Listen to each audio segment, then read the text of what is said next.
GPS가 연결되었습니다. 김경래의 최강 시사. 여의도 신호등. 네, 한 주간에 화제가 됐던 인물 정치인 중심으로 집중 탐구해보는 시간입니다.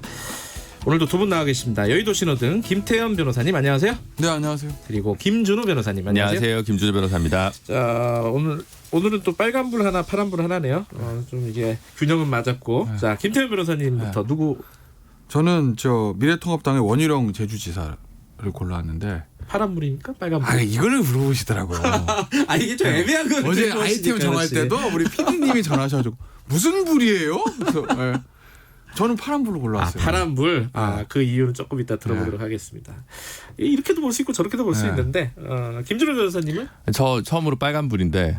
처음이에요? 네, 4주 만에 빨간불인데 제작진한테 쏘아가지고 저 이낙연 전 총리 빨간불입니다. 네, 빨간불로 골랐는데 사실은 김부겸 전 의원 파란불로 하려다가 좀 더 선정적으로 이낙연 빨간불로 했습니다. 아직까지는 이낙연 전 총리가 더 뭐랄까 지지율도 높고 그러니까 자, 선정적으로 해보죠. 자, 원희룡 의원 지사부터 얘기를 해보죠. 파란불 이유 아마 예상을 하실 것 같은데 청취자분들이 그래도 이유를 한번. 이거는 이렇게 보셔야 될 것 같아요. 그러니까 이제 김종인 비대위원장이 보수 진보 중도 쓰지 마. 이렇게 얘기했어요. 내가 2012년 때도 보수 안 쓰려고 그랬는데 그때는 내가 밀렸지만 이제는 쓰지 마. 이렇게 얘기를 합니다. 그러니까 원희룡 제주지사가 그걸 받아쳤어요. 저 강연에서 진보의 아류가 돼서는 영원히 2등이다. 보수가 보수를 어떻게 포기할 수 있냐 이거거든요. DNA 얘기하면서. 그러니까 제가 그 말이 절대적으로 옳다 그르다의 평가로 파란불 빨간불을 나눈다는 게 아니라 그러니까 이 어떤 정치인의 워딩은 누가 어떤 상황에서 무엇을 노리고 했느냐는 것을 보고 평가를 해야 되거든요. 말 자체만 놓고 OX를 칠 게 아니라 그렇다고 보면 지금 이 상황에서 원희룡 지사의 저 얘기는 당 전체적으로 봐도 저는 파란불이고 개인에게 원지사 개인에게도 저는 파란불이라고 본 거죠. 이유도 말씀드릴까요? 이렇게 말씀 안 드리고 가야지 더 재밌는데 뭔가 있어 보이고. 이유는 조금 이따 얘기하시고 김준호 변호사님 생각도 좀 여쭤보고 싶어요. 파란불이 타당할 것 같아요.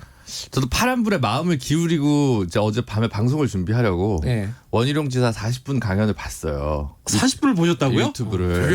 되게 성실해요. 대단하시다. 나는 신문만 봤는데. 그러니까 기사만 읽지 이게. 근데 열심히 일하면서 이렇게 계속 이렇게 보면서 이렇게 했는데 확 집중은 안 되더라고요.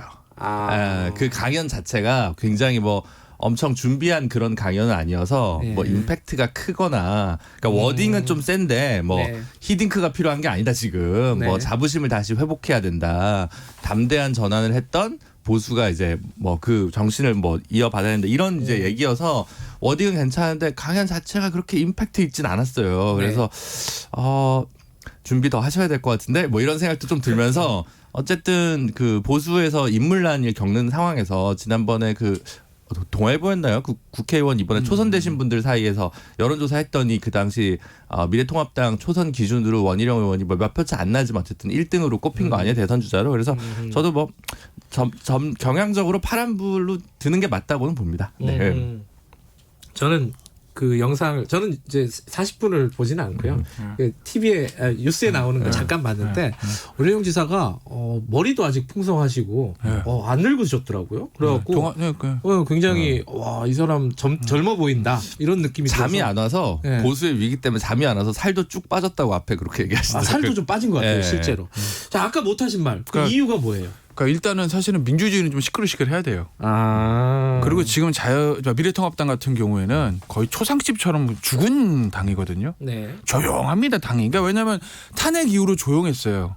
김종인 위원장 혼자 시끄럽죠. 그러니까 탄핵 이후로 당에서 왜냐하면 탄핵 정도에서 그렇게 당이 이제 괴멸적인 대선 패배를 당하고 그다음에 지방선거도 괴멸적인 패배를 당했지 않습니까? 그러면 사실 당에서 노선 투쟁이라는 거 있어야 되는 것이거든요. 우리는 어디로 가야 되냐? 이 노선 투쟁이 있고 그 노선 투쟁을 따라서 개혁도 일어나고 혁신도 일어나고 통합도 일어나는 건데 그게 한 최근 2년간 전혀 없었죠. 그러다가 이번 총선에서 노선 투쟁을 보고 일단 다 합쳐. 우리만 통합만 하면 이길 거야 하다가 또 개별적 패배를 당합니다. 그런데 지금 김종인 비대위원장의 보수 진보라는 말 쓰지 마. 그러니까 일종의 좌클릭한 말을 본인이 표현하지는 않았지만 또 기본소득이라는 어젠다를 던지면서 뭔가 어젠다를 던지고 약간의 노선투쟁에 불을 지핀 측면이 있어요. 이걸 그냥 조용히 저 위원장이 가라니까 가나보다라고 할 것인지 아니면 그거에 대해서 어느 정도 반기를 들고 당에서 치열한 노선투쟁을 겪을 것인지는 당이 앞으로 대선을 앞두고 살아날 수 있는 기폭제를 만든 중요한 저는 전환점을 보거든요. 그래서 결과가 어떻게 되든지 간에 당 전체적으로 봤을 때 누군가가 김종인 비대위원장의 말에 좀 반기를 들면서 노선투쟁을 하는 이것들은 당이 좀 역동성을 가질 수 있어서 저는 파란불이라고 본 거고 원희룡 지사 개인적으로 볼 때 파란불이라고 본 것도 이겁니다. 누가 이 말을 하느냐에 따라서 예를 들어서 홍준표 의원이죠. 홍준표 의원이 이 얘기하면 제가 파란불 했을 것 같으세요? 안 했을 거예요. 홍준표 의원은 이런 식으로는 얘기 안 했을 것 같은데. 표현이 좀 더 셌겠죠. 더 세게 얘기하네요. 이건 굉장히 점잖은 표현이에요. 그러니까. 어찌 됐건 간에. 네. 그건 왜 그러냐. 원희룡 지사가 가지고 있는 지금 미래통합당 내에서 포지션을 보시자고요. 미래통합당 내에서는 가장 왼쪽에 있는 사람입니다. 그래도 왜냐하면 그렇죠. 80년대 운동권 출신, 그것도 지하 운동권 출신이에요. 그렇죠. 감옥 갔다 왔습니다. 조국 전 장관 동기죠. 서울법대 82학번 그 유명한. 거기 이제 조국 전 장관, 나경원 전 의원, 조희진 현 의원, 원희룡 지사 이렇게 82학번. KBS에 용태영 기자라고 있는데 뭐 그분은 안 유명하시구나. 유명한 82학번. 네. 사실 운동권 경력으로 보면은 조국 전 장관보다는 저 원희룡 지사가 서열 한참 위죠. 왜냐하면 학생 때 운동하고 감옥도 다 갔다 왔던 사람이니까 뭐 보겠다 다를 수는 있겠지만, 그러니까 그렇게 보면. 결국 이제 민주화 투쟁이라는 게 어떻게 보면 자유한국지 보수정당 계열의 정치인들한테는 약간 부채의식 같은 게 있는 거거든요. 네. 그게 없는 거의 유일무이한 사람이에요.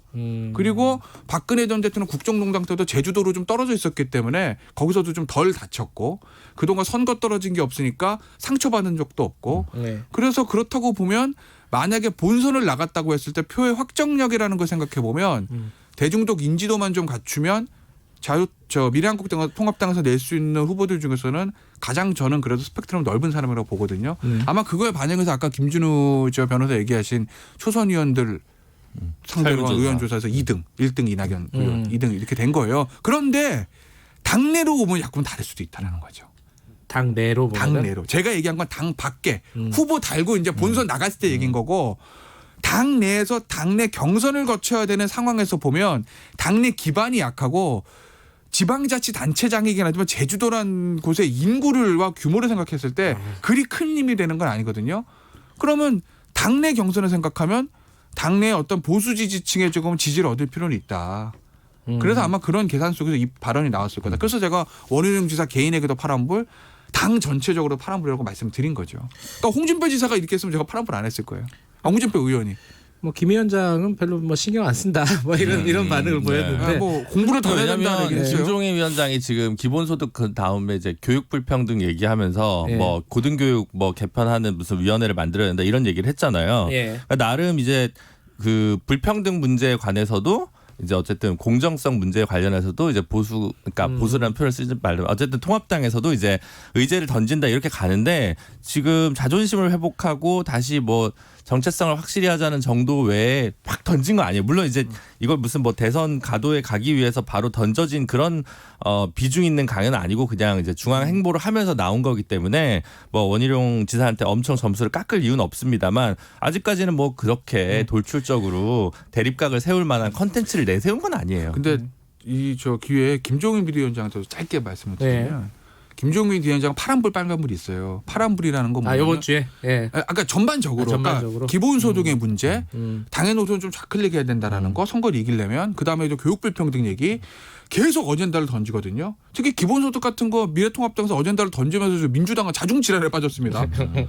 그런 측면들이 있어요. 그렇죠. 그러니까 그런 어젠다를 설정하고 끌고 가는 그 능력은 그 누구보다도 뛰어나서 그건 정말 파란불 10개라도 주고 싶은데 제가 빨간불은 왜 말씀을 드리냐면 과연 당내 대선 후보군에 대해서 그렇게까지 말할 필요가 있어?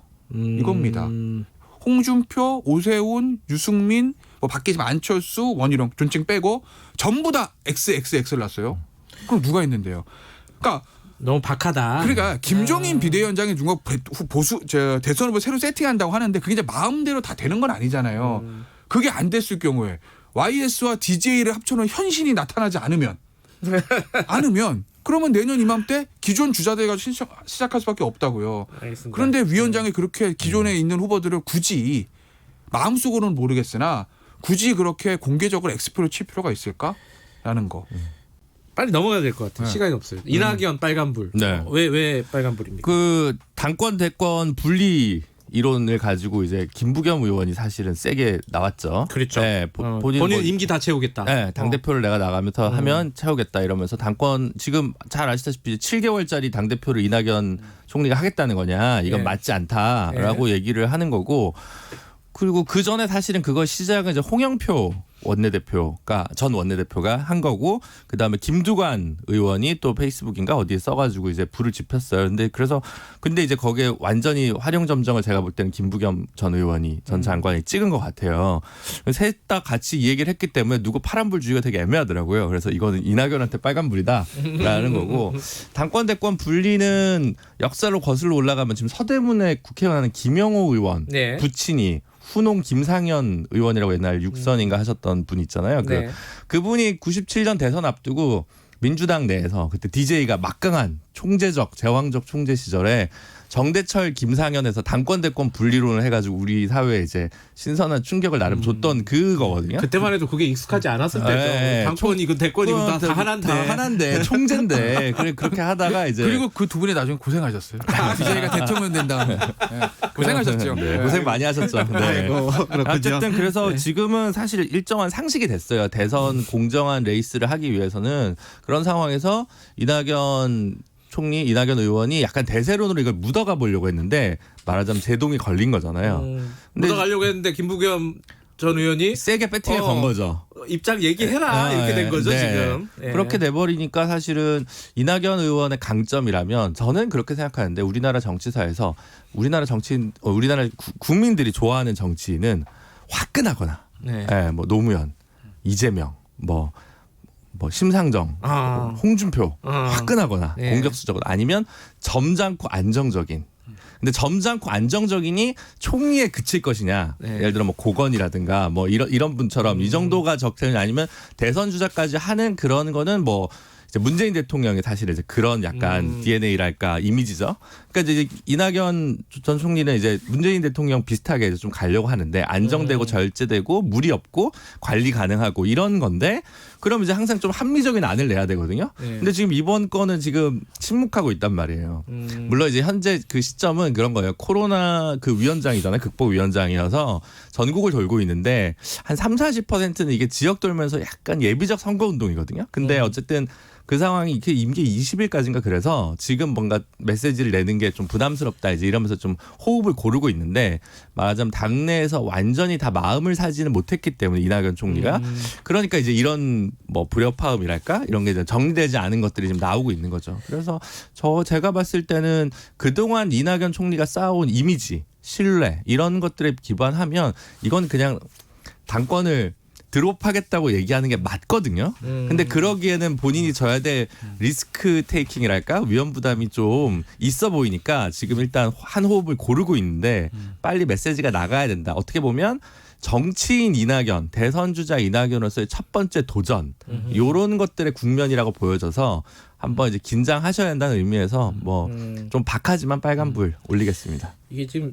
사실 그 말씀하신 호흡을 고른다고 볼 수 있지만은 이제 아무 얘기도 안 한다. 침묵하고 있다라고 볼 수도 있고 요게 한 템포 넘어가면 이제 답답하다. 그렇죠. 이 얘기 나오기 시작하잖아요. 네.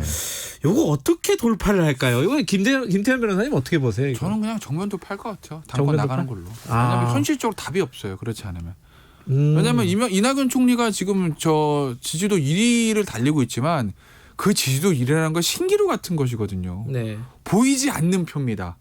보이는 표는 내 주변에 있는 국회의원들 그리고 여당 같은 경우에 청와대 의중 현실적으로 예. 대한민국 정치에서 그 두 개가 보이는 거지 여론조사 그렇다고 무슨 51% 이런 것도 아니잖아요. 그래 봐야 28%입니다. 그래 봐야. 그 28%는 예를 들면 당내 경선을 통해서 후보가 뭐 이재명 지사, 뭐 김부겸 전 장관 이렇게 결정되면 고스란히 글로 넘어가는 28%지. 네. 그래도 나는 후보가 아니어도 이낙연입니다라는 표는 아니거든요. 네. 그렇다고 보면 당내 기반이 그렇게 튼튼하지 않은 이낙연 의원으로서는 아무래도 당대표를 통해 가지고 당내에 좀 세력을 공고하고 싶은 욕구가 있죠. 현실의 문제인 거예요. 명분은 사실 없는 건 맞아요. 명분은 없지만 그게 현실의 문제이기 때문에 과연 명분을 선택하실 거냐 실리를 선택하냐는 건데 저는 지금 타이밍에서는 아마 저는 실리를 택하고 정면 돌파할 거라고 근데 생각합니다. 어떻게 보면 당대표 출마하려고 하고 있는 이제 주류 당내에 예를 들면 뭐 홍영표 의원이라든가 뭐 우원식 의원은 지금 약간 모르겠어요. 당대표 나온지 아닌지 아니면 뭐 김부겸이든가 이런 분들과 뭐 알리안스 동맹을 맺는 것도 고민해 볼 필요 있거든요. 근데 이제 그럼 어쨌든 좀 약간 형식적으로 동맹이지만 실제로 운영에 있어서 약간 빚이 지거나 아니면 뭔가 이제 기묘한 동거 체제가 되니까 당장에는 그렇게 부채가 될 수 있는 걸 쌓기보다는 자기 에셋을 쌓고 싶겠죠. 말하자면 순수한 순자산을 쌓고 싶겠죠. 그런 걸 가지고 고민하는 것 같은데 저는 그래도 명분을 좀 택하는 게 맞지 않나라는 저는 생각합니다. 그게 당내 기반이 없는 사람의 경선 돌파가 얼마나 어려우냐면 보수 정당의 10년의 영광과 그 이후에 계속된 불행의 시작이 2007년 대선 경선이잖아요. 근데 어쨌든 제가 볼 때는 당 대표 당내에 그걸 갖고 있는 당 대표 다른 주자랑 힘을 동맹을 맺는 것도 힘을 쌓는 한 방법 아니냐는 거죠. 두 분이 생각이 다르네요. 요거는 아마 뭐 우리 다음 주에 만나기 전까지는 아마 판가름이 날 것 같고 그때 얘기 다시 한번 제가 좀 건방지지만 채점표를 한번 끝이에요? 예, 시간 다 됐어요. 벌써. 예. 여기까지 드릴게요. 고맙습니다. 감사합니다. 고맙습니다. 여의도 신호등 김준호 변호사, 김태현 변호사였습니다. 김경래 최강시사 듣고 계신 지금 시각은 8시 47분입니다. 이 시각 교통